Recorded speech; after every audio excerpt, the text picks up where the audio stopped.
Hello, welcome to this tutorial on how to use the opposing viewpoints in context database. So to find the database, just go to the mgccc.edu libraries webpage. Here's the URL at the top, and once you're on the page, just scroll down to the journal databases section and just look for opposing viewpoints in context. Click on the link, and now you're on the database's homepage. Opposing Viewpoints in Context is a great database. It's one of my personal favorites because you get to find a lot of great resources ranging from academic journal articles to viewpoint articles to audio or podcasts to newspaper articles, magazine articles, statistics, images. So it gives you a wealth of resources that can help you with your research paper. So as I mentioned, this is the home page here, and what you're seeing is like a rotating or a highlighting feature of the database. So what they're doing, the database is just basically featuring some hot topics or current topics. If you scroll down, you'll see all these topics that you can click on and find information.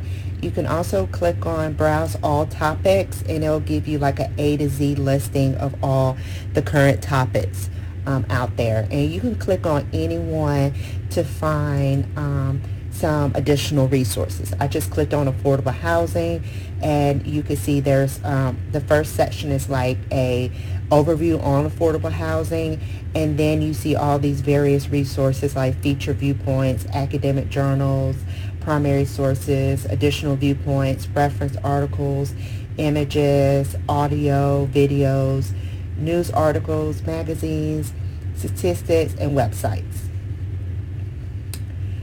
What if you already have a topic in mind and you want to find some resources? Use the search box to enter your topic, and I'm just going to type in hazing.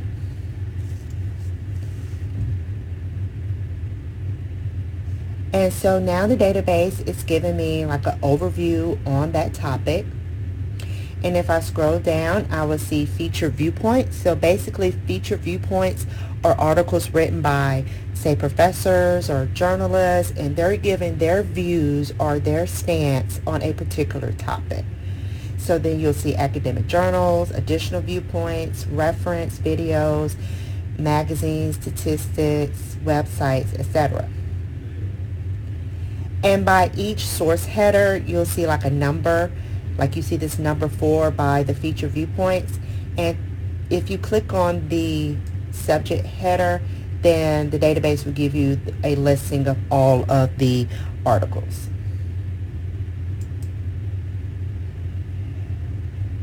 And so again, if I click on news, you'll see there are like 1,896 articles. If I click on news, then it's going to give me all of those news articles. Okay? So say you see an article that you like, you just click on the title of the article, and there it is. It has a listen feature, so if you don't feel like reading this article, you can click listen and someone will come on and read the article to you. On the right, there are different different tools that you can use.